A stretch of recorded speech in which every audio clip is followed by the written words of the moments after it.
program siar Religious Land, dan kita akan mengkaji bersama tentang kepanitiaan Idul Kurban. Sudah hadir Ustadz, segera saja saya sapa. Assalamualaikum Ustadz. Waalaikumsalam warahmatullahi wabarakatuh. Kita akan mengkaji bersama tentang kepanitiaan Idul Kurban, karena sebentar lagi tentu umat Islam akan merayakan Idul Kurban. Insya Allah jatuh tanggal 6 Juni Ustadz ya. Dan ini mungkin ada perbedaan di di masyarakat umum gitu ya. Nah, mungkin kalau tidak ada perbedaan, insya Allah semuanya pada tanggal 6 Juni begitu ya.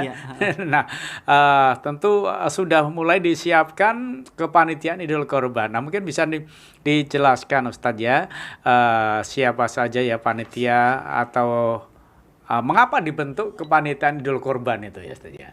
Ya. Sebelumnya terima kasih Bang Komang ya. Kalau kita bicara tentang kepanitiaan kurban Bang Komang, kira-kira di zaman Nabi itu terbayang nggak sudah ada panitia kurban kayak model sekarang? Kira-kira ada atau nggak ini Bang Komang? Wah, ini mungkin belum ada gitu dong. Tapi kalau kita lihat dalam konteks sekarang, kepanitiaan kurban itu sangat penting atau tidak Bang Komang? Sangat penting Ustadz ya, karena tentu akan dalam proses pendistribusian, pemilihan hewan kurban sampai proses penyembelihan dan lain sebagainya, tentu sangat penting dibentuknya kepanitiaan. Ya. Kalau kita lihat Bang Komang ya, ternyata di zaman Nabi itu belum ada kepanitiaan kurban sebagaimana korban di zaman sekarang. Tetapi di zaman sekarang kepanitiaan korban itu menjadi cukup penting karena banyak alasan ya Bang Komang ya. Di antaranya al-mudhahi atau sahibul korban itu terkadang nggak bisa menyembelih gitu. Karena tidak semua orang bisa menyembelih hewan korbannya sendiri. Yang kedua, pendistribusiannya juga kadang repot gitu. Nah, itu juga sehingga kepanitiaan korban itu dalam konteks sekarang itu sangat penting sekali Bang Komang. Benar ya. Di zaman Nabi belum ada Ustaz. Nah, apakah ini bukan termasuk bagian daripada bid'ah? Nah, itu Bang Komang. Nah, itu yang kita akan coba kaji ya, sebenarnya bid'ah atau enggak. Kalau dibilang bid'ah ya berarti repot juga kita berarti sekarang melakukan kebid'ahan gitu. Padahal di dalam hadis Nabi, man amila amalan laisa alaihi amruna fahuwa raddun. Siapa yang melakukan amalan tidak sesuai dengan apa yang dilakukan oleh Nabi, itu tertolak gitu. Oh gitu ya. Oleh sebab itu kajian kali ini Bang Komang akan mencoba mengkaji apa sebenarnya yang menjadi dalil atau argumentasi kenapa kok kita membentuk kepanitiaan kurban. Nah, ternyata Bang Komang itu bisa kita temukan di hadis Ali ibn Abi Thalib. Nanti bisa dicek di kitab Bulughul Maram yang ditulis oleh Al-Hafidz Ibnu Hajar Al-Asqalani. Di sana dijelaskan tentang hadis Ali atau disebutkan hadis Ali. An Ali ibn Abi Thalibin qala, dari Ali ibn Abi Thalib radhiyallahu anhu qala, dia berkata, amaroni Rasulullah SAW an aku ma'ala budnihi. Rasulullah itu memerintahkan kepadaku an aku ma'ala budnihi, untuk mengurusi hewan kurbannya Rasulullah. Yang ketika itu Rasulullah kurban Bang Komang. Itu enggak main-main. Jumlah unta yang disembelih itu mi'atu ibilin, 100 unta. Luar biasa. Itu kalau dibagikan satu desa lebih-lebih atau enggak Bang Komang ya? Wah, lebih. Lebih ya, mungkin satu kecamatan bisa jadi. Nah, itu korbannya Rasulullah itu. Dan Rasulullah ketika itu karena korbannya cukup banyak itu, mi'ata ibilin, 100 unta, maka yang disembelih oleh Rasulullah itu 63. Kalau 100 dikurangi 63 berarti sisa berapa Bang? Sekitar 37 ya. Yang 37 itu disembelih oleh Ali gitu. Oleh sebab itu dari hadis ini bisa kita pahami bahwasanya Rasulullah itu al-mudhahi atau sahibul korban. Kemudian Ali itu panitianya. Oleh sebab itu ternyata bisa kita temukan dalam konteks modern kepanitiaan korban itu sebenarnya sudah diinisiasi oleh Ali ibn Abi Thalib. Sehingga kalau kita mengurusi korban, membentuk kepanitiaan korban, itu meneruskan sunnahnya atau tradisi Ali ibn Abi Thalib yang ketika itu ditunjuk oleh Rasulullah untuk mengurusi hewan korbannya itu. Sehingga yang Bang Komang tanyakan tadi ini bukan bid'ah itu. Ternyata ada landasannya dari apa yang dilakukan oleh Ali ibn Abi Thalib. Rasulullah al-mudhahi, sahibul kurban, kemudian Ali bin Abi Thalib itu panitianya, Bang Komang. Gitu ya. Oke, baik. Nah, kira-kira binatang korban yang boleh disembelih itu kira-kira apa saja Ustaz menurut ajaran Islam dia? Nah, ini penting Bang Komang. Biasanya kalau kita membentuk kepanitiaan itu kan panitia dibentuk. Nanti ada strukturalnya, ketuanya siapa, anggotanya siapa gitu. Terus membuka kesempatan bagi orang yang memiliki kelapangan untuk berpartisipasi dalam ibadah korban gitu. Kemudian dibentuk kelompok, bisa beberapa kelompok itu. Yang biasanya ini model syirkah itu dilakukan di hewan, kalau di konteks Indonesia itu hanya sapi atau kerbau. Kalau di Arab itu bisa unta, yang di minggu yang lalu kita sudah kaji ya bahwasanya sapi itu maksimal ansab'atin untuk 7 orang. Jadi ada yang diistilahkan kuota syar'i maksimal 7 orang. Ya, dibentuk panitia, kemudian kelompok tadi, kelompok 1 maksimal tadi berapa Bang Komang anggotanya? 1 sapi. 7. Ya. Berarti kan setelah itu panitia mencari hewan korban. Nah itu. Maksudnya membeli. Nah itu. Nah, ketika panitia ingin membeli sapi harus diperhatikan berkaitan dengan umur sapinya dan juga ada cacat atau tidak. Nah, itu yang pertama. Yang pertama berkaitan dengan umurnya. Itu kalau unta itu 5 tahun, genap 5 tahun masuk tahun ke-6. Tapi ini nggak ada di Indonesia ya. Sehingga yang kita bahas sapi dan kambing gitu. Kalau sapi itu harus musinnah. Musinnah itu dzul haulain, memiliki umur 2 tahun. 2 tahun masuk tahun ketiga. Itu kalau apa? Sapi. Kalau kambing itu ada 2 jenis. Yang pertama itu dha'nun, yaitu kambing domba, usianya 1 tahun, sudah genap 1 tahun, atau dia sudah tanggal giginya. Kalau ini disebut poel, kalau bahasa Jawa itu poel ya itu. Nah, itu kalau domba itu. Artinya dia dianggap sudah balik. Jadi baliknya itu kalau bisa dengan berdasarkan usia atau umurnya, berarti kalau 1 tahun ya balik. Yang kedua berdasarkan tanda, yaitu sudah poel. Orang juga semacam itu Bang Komang. Kalau wanita itu misalnya 10 tahun kok sudah haid, berarti haid itu menjadikan dia apa? Balik gitu. Nah, kalau dia 15 tahun berarti balik secara usia. Nggak boleh orang lebih dari 15 tahun ngaku, oh saya belum balik. Itu nggak boleh Bang Komang. Sudah 20 tahun apalagi sudah nikah kok bilang belum balik, itu nggak boleh itu. Gitu ya. Nah, berarti tadi kalau domba itu baliknya bisa karena umurnya sudah genap 1 tahun atau sudah puel tapi harus sudah setengah tahun atau 6 bulan itu. Kalau kambing yang kedua itu kambing makzun. Makzun itu kambing Jawa atau kambing kacang, itu 2 tahun. Nah, sehingga panitia korban penting untuk mengetahui usia sapi atau kambing yang mau dibeli gitu. Yang kedua, itu hewan korban itu harus terbaik, the best, the first atau enggak Bang Komar? Tidak cacat gitu. Berarti harus terbaik gitu. Yang terbaik. Karena kan ini ibadah, Ibadah itu jangan sampai yang jelek gitu. Kemarin kita sudah kaji ya, ternyata korban itu ibadah yang cukup klasik sudah dilakukan oleh 2 anak Adam. Ada Qabil, ada Habil. Habil itu ketika memilih kambing karena dia sahibu ghunamin, seorang peternak, dipilih kualitasnya yang terbaik, the best, the first gitu. Nah, sedangkan Qabil itu sahibu zar'in, petani, dipilih hasil pertaniannya yang jelek. Dan kalau Rasulullah kita lihat Bang Komang, korban bagi Rasulullah itu hukumnya wajib. Tapi bagi kita hukumnya sunnah atau sunnah muakkadah ya. Kemarin sudah kita kaji di minggu yang lalu.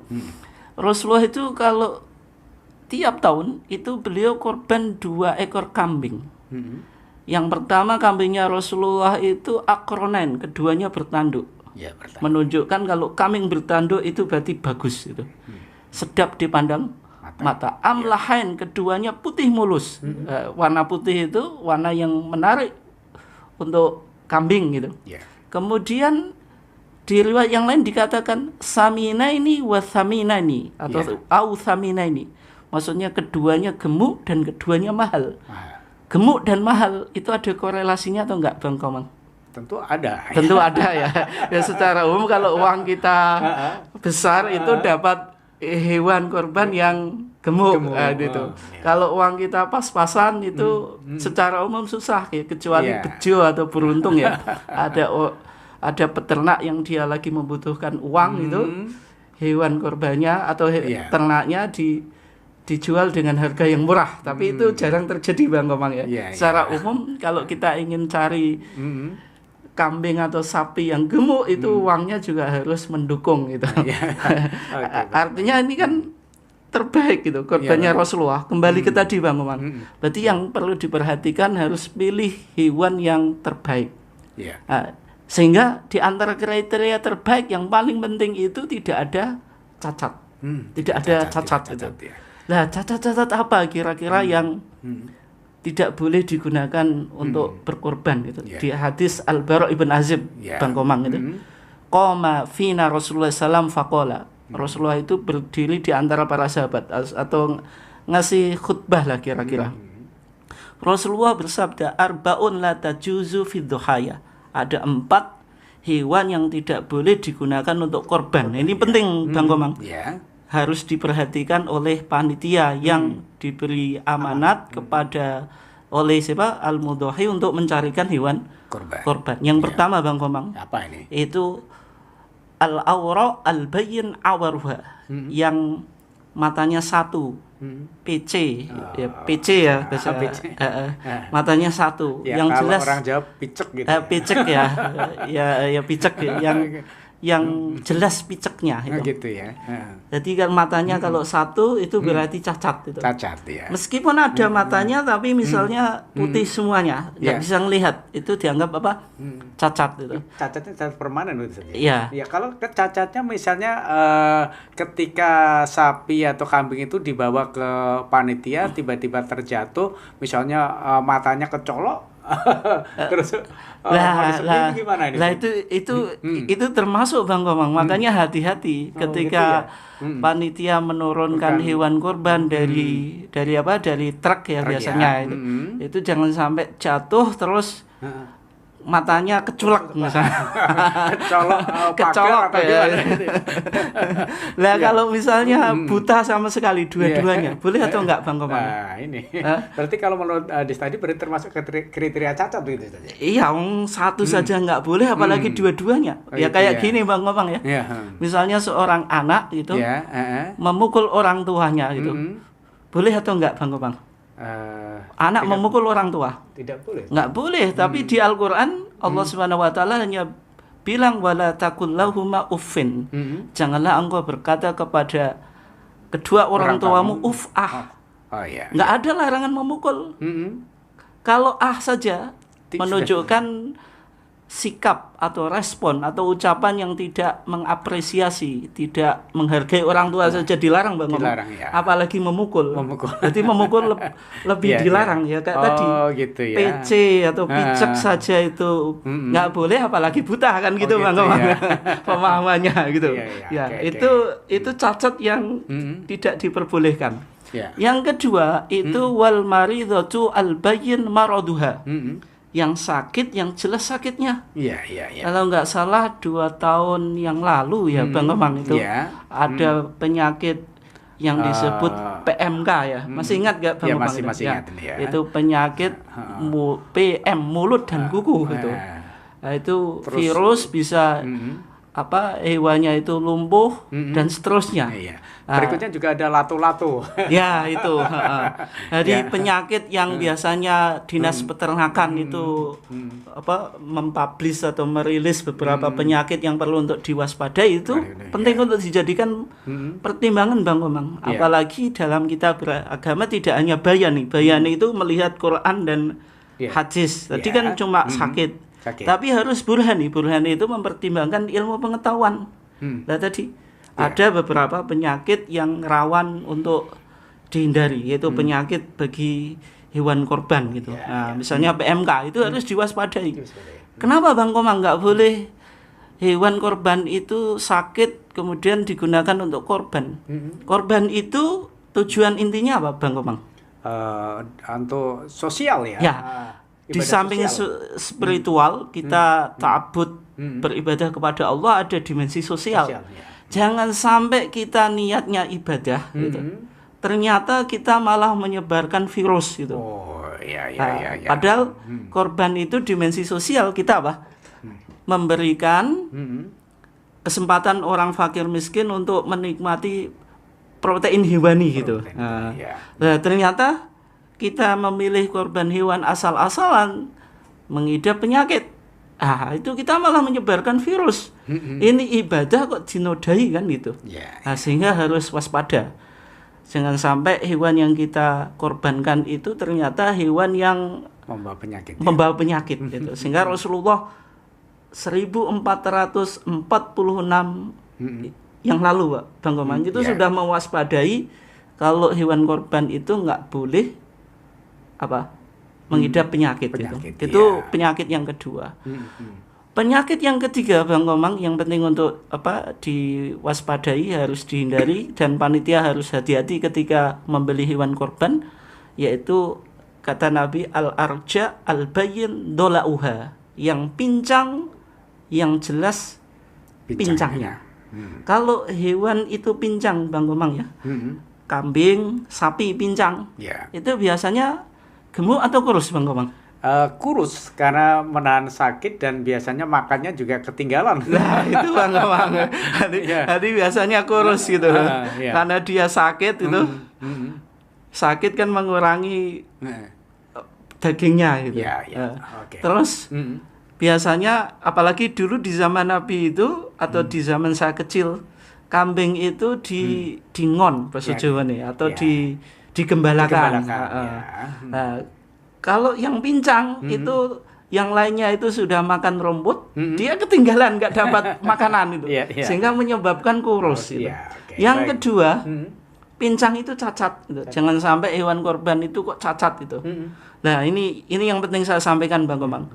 Terus bagaimana kalau misalnya cacatnya itu panitia diturunkan turunnya itu mobil cacat. Itu hati-hati. Kakinya patah. Kakinya patah itu. Hati-hati gitu. Apalagi itu membeli sapi atau kambingnya itu masih misalnya 10 hari, 5 hari kan masih panjang. Sehingga dagingnya itu kurus, menahan sakit tadi. Perolehan dagingnya akan menurun Bang Komang ya. Kalau 1 hari Ustadz, misalnya kan besok disembelih, sore ini datang gitu. Tiba-tiba jatuh, kakinya patah. Nah, itu juga harus diwaspadai. Bahkan gini Bang Komang. Dalam mazhab Syafi'i, mazhab apa? Syafi'i. Misalnya di kitab Fathul Qorib Mujib itu. Bahkan ketika meskipun terjadi kecacatannya itu ketika mau disembelih gitu. Misalnya panitia korban mau menyembelih, nggak tahu teknik bagaimana tata cara merobohkan hewan korban. Makanya panitia itu sekarang ada harus mengikuti pelatihan Juleha ya. Yaitu penyembelihan secara syar'i gitu ya. Dia nggak tahu teknik bagaimana merobohkan. Kalau bahasa Jawa itu pakai okol, gak pakai akal. Sampai kadang akhirnya jatuh, kakinya patah itu. Aduh. Dalam mazhab Syafi'i dikatakan tidak sah. Oke, baik. Ustaz, nanti kita lanjutkan. Sebenarnya banyak sekali yang di YouTube sudah masuk untuk kita baca dulu ya. Ya. Saya terima yang pertama dari Pak Sudarso Sasongko. Pak Sudarso Sasongko ini pendengar kita di Blora yang senantiasa aktif untuk mengikuti acara ini dan selalu menonton di YouTube-nya. Karena dulu aslinya orang Bojonegoro tapi menjadi penduduk di sana gitu. Oh gitu. Ya, oke, baik. Assalamualaikum warahmatullahi wabarakatuh, Ustadz. Bagaimana hukum korban sapi patungan lebih dari 7 orang?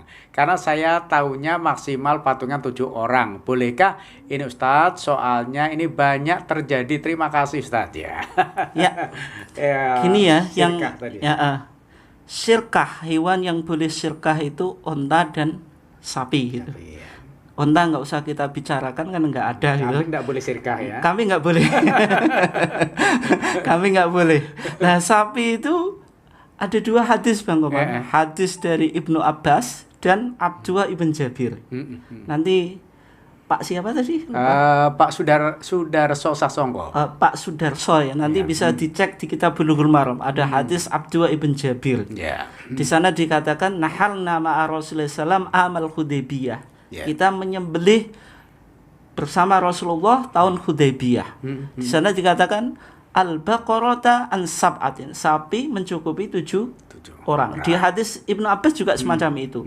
Sehingga sapi itu Pak Sudarso itu maksimal 7 orang. Maksimal 7 orang. Kalau kurang boleh. Misalnya 5 orang kok sudah bisa beli sapi.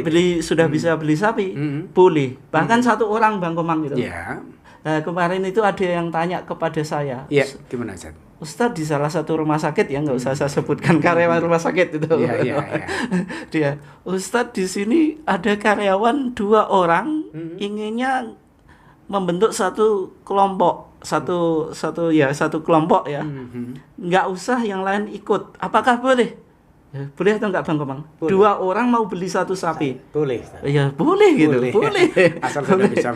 Ya boleh. Bahkan 1 orang tadi boleh. Tapi bagaimana kalau misalnya 7 orang ini dia nggak bisa beli sapi gitu. 7 orang cuma urunan atau iuran 1 juta kan cuma 7 juta. 7 juta. Sekarang 24, 25. Iya, 7 juta nggak boleh gitu. Kalau mungkin 2 juta atau 2 juta sekian dapat Bang Komang. Tapi sapi betina. Bukan sapi jantan ya. Kalau misalnya jantan itu ya 3,5 juta sekarang. Ya.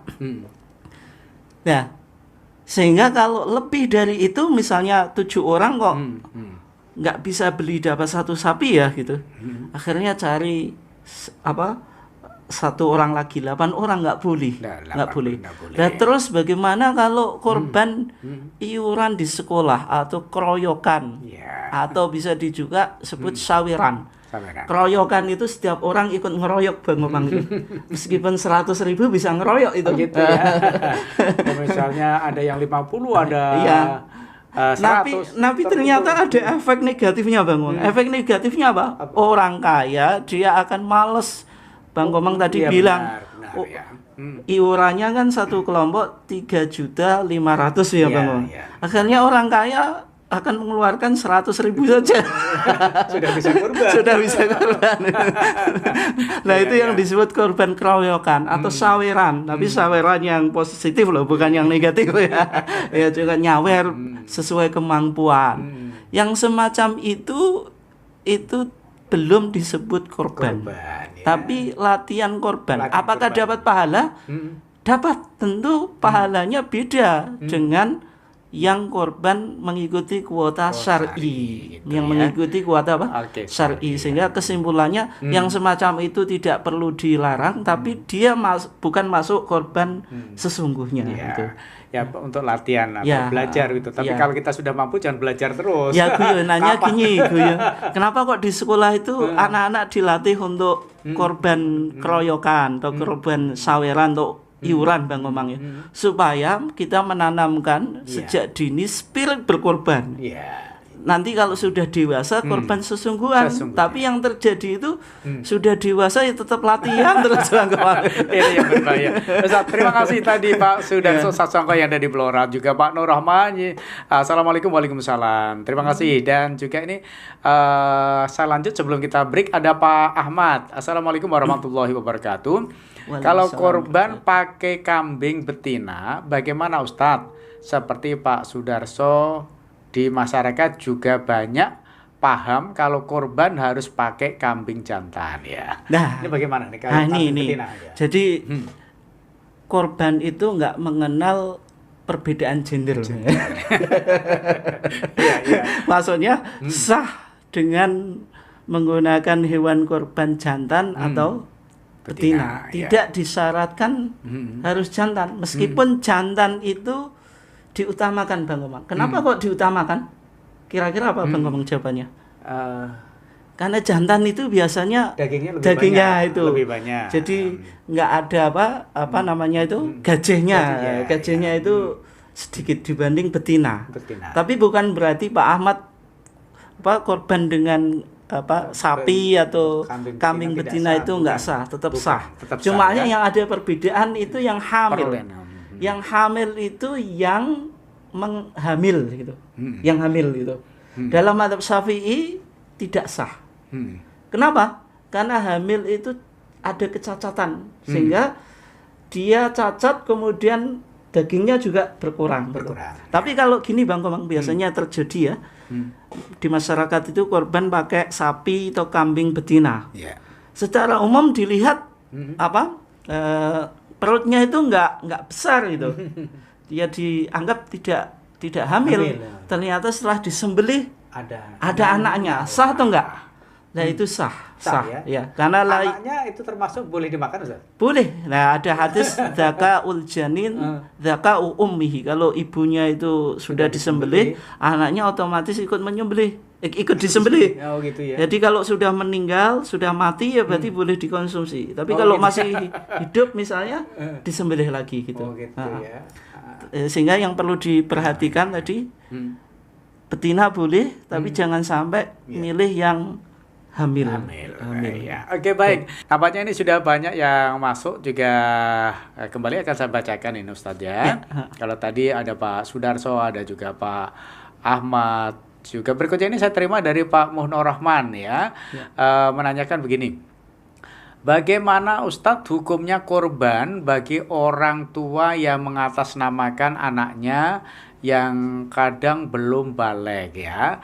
Orang tua memberikan korban atas nama untuk anaknya, yang anaknya ini masih belum balik Ustadz ini. Ya, ini gimana ini? Ini saya paham Bang Komang ya alurnya. Di masyarakat itu dipahami korban itu bergantian. Padahal kalau kita lihat hadis Abu Ayyub Al-Ansari, korban itu untuk keluarga. Di sana dikatakan kana rajulu fi ahdi Nabi sallallahu alaihi wasallam yudhahi bisyati anhu an ahli baiti. Seseorang di zaman Nabi itu korban 1 ekor kambing untuk dirinya dan keluarganya. Sehingga kalau ada salah satu dari satu keluarga itu korban, yang lainnya sudah tercukupi atau tercover Bang Komang. Nah, di masyarakat dipahami korban itu kayak seumur hidup sekali, sehingga digilir gitu. Sekarang bapaknya, besok ibunya atau suami, terus istri, terus anak. Kalau giliran bapaknya atau suaminya masih rasional Bang Komang, giliran ibunya masih rasional, giliran anaknya kebetulan masih MI atau SD atau TK atau playgroup, belum balik Bang Komang. Nah itu kira-kira rasional atau irasional Bang Komang? Yang orang tuanya yang balik, ibunya, bapaknya yang sudah balik, berarti kan tahun itu nggak korban, tapi dia berkorban di atas namakan anaknya, berarti yang korban anaknya. Kan anaknya belum balik. Kalau belum balik itu disebut belum mukallaf. Mukallaf itu belum dikenai beban syariat gitu. Sehingga yang Pak Nur Rahman tadi ya sebaiknya korban itu untuk keluarga saja, nggak usah digilir gitu. Gitu ya. Misalnya berarti kalau bapaknya saja boleh, kalau gitu ya. Bang Komang ya berarti termasuk istrinya, termasuk anaknya gitu. Nah di sini boleh sirkah pahala. Jadi korban itu 1 orang saja mencukupi. Apalagi konteks sekarang Bang Komang, kalau Bang Komang korban itu uangnya Dari Bang Komang sendiri itu dari istri. Nek wong Jawa nek duit lanang duit wedok. Nah itu kadang-kadang kan gabung tuh ya Bang Komang ya. Jadi satu berarti ya, kebanyakan dari satu keluarga. Misalnya Pak Nur Rahman ya di atas namakan Pak Nur Rahman, enggak usah istri itu ya. Ya berarti dipahami Pak Nur Rahman wa ahlihi dan sekeluarganya. Gitu. Itu kalau anak belum balik tentu tidak diperbolehkan, lebih baik orang tuanya. Lebih baik gitu, karena kan yang mukalaf, yang mukalaf itu fasholli li rabbika wanhar itu ditujukan ke orang yang balik gitu. Oke. Gitu. Lalu bagaimana Ustaz kalau misalnya korban diatasnamakan orang tuanya yang sudah meninggal Ustaz? Nah, kalau ini Bang Komang, bagaimana hukum korban untuk orang yang sudah meninggal? Itu boleh kalau ada salah satu dari dua hal. Yang pertama, adanya nadar. Nadar gitu. Misalnya orang tua ya bernadar kalau anak saya lulus kuliah maka saya akan ikut korban. Nah, ternyata anaknya betul lulus kuliah itu sudah diwisuda. Belum masuk Idul Adha ditakdir oleh Allah meninggal. Oh gitu ya. Berarti kan itu nazar Bang Komang. Ini nazar kemaksiatan atau ketaatan Bang Komang? Ketaatan. Dan Rasulullah bersabda, "Man nadzara ayyuti Allah falyuti'hu." Siapa yang nazar untuk mentaati Allah, hendaklah ditaati.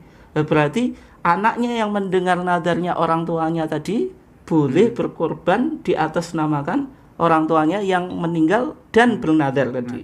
Itu yang pertama. Yang kedua, itu kalau ada wasiat. Kalau ada apa? Wasiat. Ini dalam mazhab Syafi'i juga semacam itu. Artinya misalnya dia berwasiat le tondo nek bapak kapundhut awakmu sebelum hartanya dibagikan gunakan untuk korban. Berarti ada wasiat itu. Wasiat ya. Nah, wasiat itu kan harus dipenuhi. Dan Rasulullah itu wasiat Bang Komang kepada Ali bin Abi Thalib sebelum Rasulullah meninggal untuk berkorban. Sehingga Ali bin Abi Thalib itu tiap tahun korbannya 2 kambing Bang Komang. Yang satu untuk dirinya dan keluarganya, yang satu untuk Rasulullah. Tapi kalau jenengan Pak siapa tadi? Pak Nur Rahman. Itu jangan ya, soalnya warisan kita kan pas-pasan. Nanti kalau berwasiat seperti itu kan membebani ahli waris. Ahli warisnya. Oke, baik. Nah, kalau nggak ada 2 itu berarti apa? Tidak boleh. Tidak boleh. Tapi gini Bang Komang, nah kalau panitia kan nggak tahu. Ada orang bawa uang 3.500.000. Pak panitia ini saya mau korban gitu. Tapi tolong di atas namakan orang tua saya yang sudah meninggal. Panitia kan nggak tahu ada nadar, ada wasiat. Gitu ya. Nah, terus bagaimana? Kalau ada 2 hal ini bisa dicari, ditanya. Oh ini karena ada wasiat, ada nadar, berarti nggak apa-apa. Gitu. Yang kedua nggak ada. Kalau nggak ada lah itu panitia nolak atau nggak Bang Komang? Nek ditolak ya mani-mani. Ya semacam itu sebaiknya nggak ditolak, tapi dibetulkan niatnya. Berarti yang niat berkorbannya tetap orang yang hidup, tetapi pahalanya juga diberikan kepada orang yang sudah meninggal untuk keluarganya, baik yang meninggal maupun yang hidup atau termasuk orang tuanya yang sudah meninggal tadi. Sebagaimana Rasulullah Bang Komang. Rasulullah itu kalau tiap tahunnya kan korbannya 2 ekor kambing ya. Rasulullah bilang yang satu itu min Muhammadin wa ali Muhammadin untuk Rasulullah dan keluarganya. Yang satu wa min ummati Muhammadin dan untuk umatnya Nabi Muhammad. Umatnya Nabi Muhammad ketika itu apakah hanya yang hidup saja Bang Komang? Kan enggak toh ya? Benar. Ya kan termasuk sahabat yang sudah meninggal. Kalau Bang Komang ikut atau enggak? Tapi kan Bang Komang belum lahir. Ya selama kita mengaku umatnya Rasulullah meskipun kita belum lahir, tetap dapat pahala dari korbannya Rasulullah gitu. Oke, mudah-mudahan juga mulai bisa dipasang niat ini termasuk kita yang punya uang, mari kita untuk ikut berkorban ya. Ya. Jangan hanya korban perasaan gitu. Iya. Tapi nggak usah diserahkan ke panitia Bang Komang. Nek korban perasaan. Oh, gitu. Panitia sudah banyak urusan ditambah urusan. Oke, baik, ini saya terima dari Kak San. Mana yang lebih baik Ustadz? Korban patungan 7 orang dapat 1 sapi atau beli 1 ekor kambing? Ini yang lebih baik. Ya, yang jelas Pak San ya. Kalau 1 sapi dan 1 kambing dari 1 orang itu lebih baik sapi. Kenapa nih? Ya kan sapi 1 dengan tidak disirkah Bang Komang. Oh gitu maksudnya gitu. Ya. Berarti kalau Bang Komang beli 1 sapi dengan 1 kambing lebih baik mana? Ya jelas lebih baik 1 sapi. Tapi kalau sirkah? Kalau sirkah bagaimana? Nah itu ada perdebatan. Ya. Kalau menurut mazhab Maliki itu lebih baik kambing. Kenapa? Karena historitas korban itu berkaitan dengan hewan kambing, ya atau enggak Bang Komang? Iya benar. Yaitu zaman Nabi Adam, yaitu Habil itu kambing. Yeah. Ibrahim, Ismail wa fadainahu bidzibhin azim itu ditebus dengan apa? Kambing. Yeah. Nabi Muhammad juga sering kambing, tapi kadang Rasulullah juga pernah korban unta kan gitu. Sapi yang enggak pernah ya? Kalau sapi. ada keterangan untuk gitu ya? untuk istrinya Rasulullah. Artinya gini. Kalau mazhab Maliki melihatnya wilayah ta'abbudi, ibadah. Tapi mazhab yang lain melihat korban itu dimensi sosial. Berarti semakin perolehan dagingnya semakin banyak itu anfa'ulil fuqara, lebih bermanfaat bagi orang-orang yang fakir. Sehingga kalau pandangan kita Bang Komang ya di majelis tarjih itu tidak usah diperdebatkan gitu antara mazhab kambing dengan mazhab sapi. Ya kira-kira mana yang mudah gitu. Kalau pertimbangannya cari banyak perolehan dagingnya sapi. Kalau pertimbangannya lebih mudah, simple, cari kelompok kok nggak dapat kan ya akhirnya kambing Bang Komang.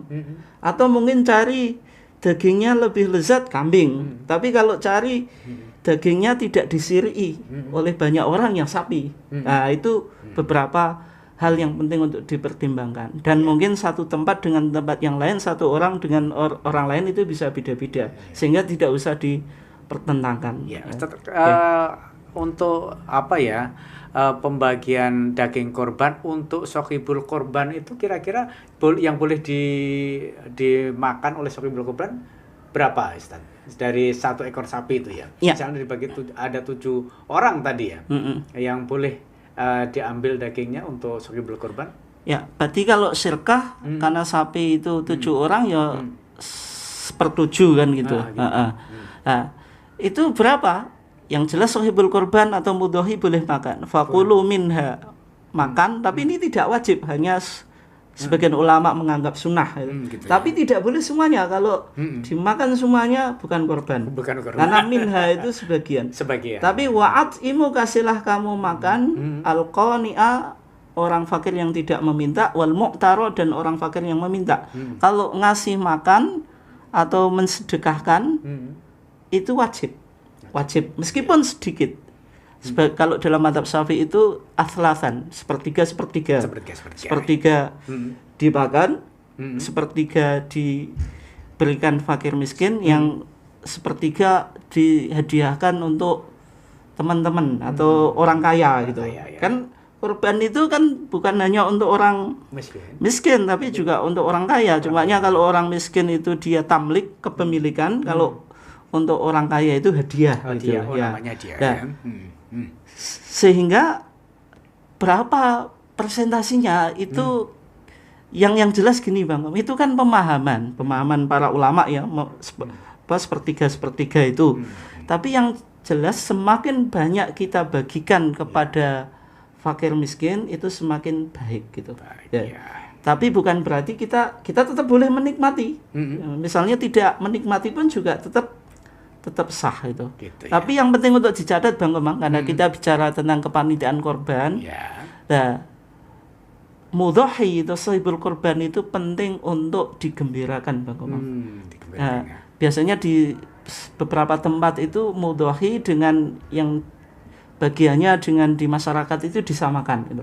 Akhirnya kan gremeng Bang ngomong, aku melok korban kok bagianku podo kan gitu. Nah, berarti panitia kan tidak melihat kalau di tarjih itu ada pendekatan irfani Bang. Ya. Hati nurani. Kan kita penting untuk memotivasi gitu. Ya. Sohibul korban itu dikasih tapi nggak usah melebihi sepertiga gitu. Ya. Oke Bang Ustadz, ini masih ada satu pertanyaan lagi. Pak Sudarso Sasongko lagi nih. Masih dari Blora ya. Mohon maaf, tanya satu lagi Ustadz. Boleh tidak? Boleh ini Pak Sudarso ya. Menambahkan nilai patungan kurban untuk biaya transportasi, beli perlengkapan, upah, penyembelian, panitia dan lain-lain. Ini maksudnya gimana ya? Ya, saya bisa menangkap Bang Komang ya. Maksudnya gini Bang Komang. Di hadis Ali tadi, pesannya Nabi kepada Ali bin Abi Thalib, kata Ali, wa alla u'tiya fi jizaratiha minha syai'a. Dan saya dipesan Nabi supaya tidak ngasih opah ke tukang jagalnya dari kambing dari daging hewan korban tadi. Itu tidak boleh. Berarti tukang jagal tidak boleh diopai Bang Komang dari daging. Panitia tidak boleh diopai dari daging korban. Sehingga disimpulkan, bagaimana kalau dapat bagian tapi bukan opah Bang Komang. Di masyarakat itu kadang ada salah paham Bang Komang ya. Opai sing beleh ndase. Gitu kan Bang Komang ya? Iya, benar. Berarti sing beleh nggawa ndase boleh atau enggak Bang Komang? Ndasnya sendiri. Kalau ndasnya sendiri boleh. Kepala sendiri. Maksudnya kalau dipahami setiap yang menyembelih opahnya itu kepala itu enggak boleh. Tapi kalau dikasih kepala bukan atas nama opah, tapi hadiah atau sedekah, boleh atau enggak Bang Komang? Boleh. Sehingga diambil kesimpulan Bang Komang. Kepanitiaan secara kelembagaan tidak boleh mendapatkan opah dari daging korban. Secara kelembagaan. Tapi secara personal, biasanya di masyarakat panitia dapat bagian atau enggak Bang Komang? Iya, kalau di tempat saya tidak ini setuju. Sebagian ada dikasih. Tapi itu namanya bukan opah, tidak ada hubungannya dengan kompensasi jasa. Tapi kalau dikasih opah dari tadi Pak Sudarso ya. Misalnya tadi 3.500.000 sirkah. Yang 100.000 biaya operasional. 100.000 nanti kan mengumpul uang banyak itu. Digunakan untuk beli plastik, beli kresek, patok, terpal. Kemudian panitia dikasih kompensasi jasa itu, kasih berapa ribu lah, misalnya 50.000. Bukan dari daging korban boleh gitu. Itu boleh itu. Tapi kalau diambilkan dari daging korban atas nama opah nggak boleh. Makanya hati-hati. Di masyarakat itu masih sering terjadi kesalahan. Bagian itu dianggap opah. Itu ya bagian saja, bukan ada hubungannya dengan opah gitu. Kalau itu disebut opah, ya nggak boleh. Kadang enek sing gremeng Bang, aku meleput ke tisu mau diopai daging gak nek 1 kilo. Nah itu biasanya kan semacam itu. Berarti dia beranggapan bagian yang ia terima itu sebagai opah, padahal itu tidak ada hubungannya dengan opah gitu. Oke, baik Ustadz, tapi sayang sekali waktunya sudah sangat terbatas Ustaz ya. Kebersamaan di program siar Religious Land di edisi siar hari ini. Mungkin kesimpulannya Ustaz akan yang perlu disampaikan kepada insan madani sebelum kesimpulannya tadi tugas panitia itu asisten sohibul korban itu ya. Sehingga panitia penting untuk memperhatikan yang pertama ketika mau membeli kambing atau sapi yang secara umum tadi sirkah itu harus diperhatikan kriteria umurnya, kemudian ada cacat atau tidak. Kemudian juga pendistribusiannya sudah harus sesuai dengan syar'i tadi. Tidak boleh dijadikan opah. Boleh dikembalikan ke sohibul korban. Sohibul korban boleh makan kepada orang fakir dan seterusnya gitu. Oke, baik, insya Allah minggu depan kita bahas lagi gitu. Iya, insya Allah sebelum kita masuk Idul Adha, insya Allah. Oke, baik, terima kasih Ustaz kebersamaannya di program Syiar Religius Lain di edisi Syiar hari ini. Dan Insan Madani, ibadah korban, apa yang sudah kita bahas ini, semoga apa yang telah disampaikan Ustadz dan kita pelajari hari ini menambah pemahaman kita tentang makna korban serta menumbuhkan semangat beribadah dan berbagi kepada sesama. Mari kita jadikan momen korban sebagai sarana untuk mendekatkan diri kepada Allah Subhanahu wa taala, meneladani keikhlasan Nabi Ibrahim alaihissalam dan menumbuhkan rasa peduli terhadap sesama. Terima kasih kepada Insan Madani semuanya yang sudah ikutan gabung, ada Pak Sudarso, Pak Nur Rahman, Kak San, juga yang lainnya yang sudah ikutan gabung. Terima kasih kebersamaan Anda. Saya Kemang Sore yang bertugas segera mohon undur diri. Selamat berpisah. Fastabiqul khairat. Wassalamualaikum warahmatullahi wabarakatuh.